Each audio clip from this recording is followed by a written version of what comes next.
Hello guys, this 11 men football again.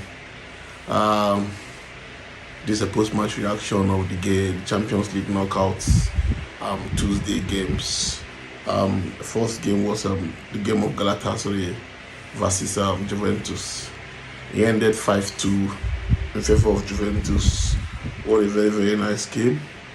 It was a game where we saw a combined 7 goals. Wow.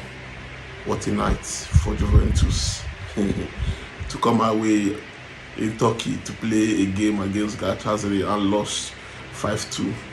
It was a game where Juventus were winning first half. The first goal was scored by Galatasaray by Gabriel.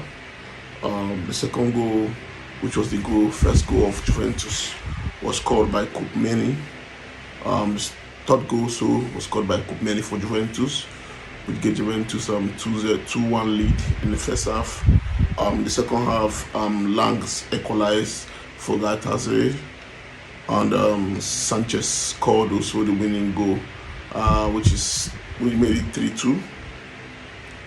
The second half also, Lang also scored another goal, and Boa scored the 5th goal for Galatasaray, and he ended the game in favor of Galatasaray 5-2.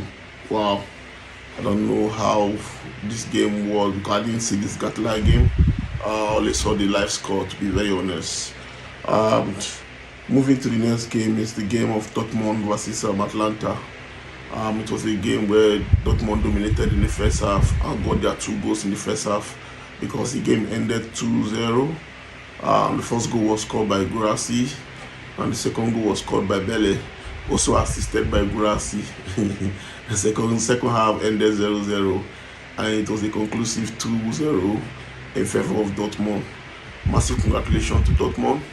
The next game was the game of Monaco versus PSG. It was a game where we saw Monaco leading in the first 18 minutes, 2-0 up, and all of a sudden it was equalized in the first half or so. Became 2-2 also in the first half. And the first goal and a winner came in the second half. The first goal for Monaco was scored by Balogun, and the second goal was also scored by Balogun again. What a game. And PSG got a penalty, and Vitinha missed the penalty. They had an injury player, what's his name, Dembele. He was injured and taken off the game, and they brought in Desiree Doué, who scored the first equalizing goal, and assisted Hakimi to score the second equalizing goal, making it 2-2 in the first half. In the second half, Monaco got a red card to Golovin, who got a red card for Monaco, and in the 67th minute, Desiree Doué gave PSG a winning goal, making it 2-3 in favor of Paris Saint-Germain.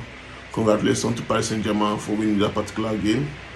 The last game and the most dramatic game of the night was the game of Benfica versus Real Madrid. Oh my God, it was a game filled up with so much intensity, so much drama, so much conflict, so much crisis. It was almost looking like a very devastating game. It ended in a way where Vinicius was raised a concern of a situation where he said he was racially abused by Prestiani. We all know Prestiani to be very controversial player. Even if you remember the incident of Chelsea Benfica in the FIFA Club World Cup competition, where he almost caused so much crisis in that particular game. But we don't really know what's happening now. It was a game where we saw Madrid winning 0-1 in the second half. The first half ended 0-0 all, and the second half Vinicius was able to give Madrid a lead, and the game ended 1-0 in favor of Real Madrid. It's another game we saw a lot of yellow cards, above 7 yellow cards in the game, and Murillo, the coach of Benfica, was given a red card for so many attempts leaving his coaching box, out of his coaching area, and some comment he made to the referee.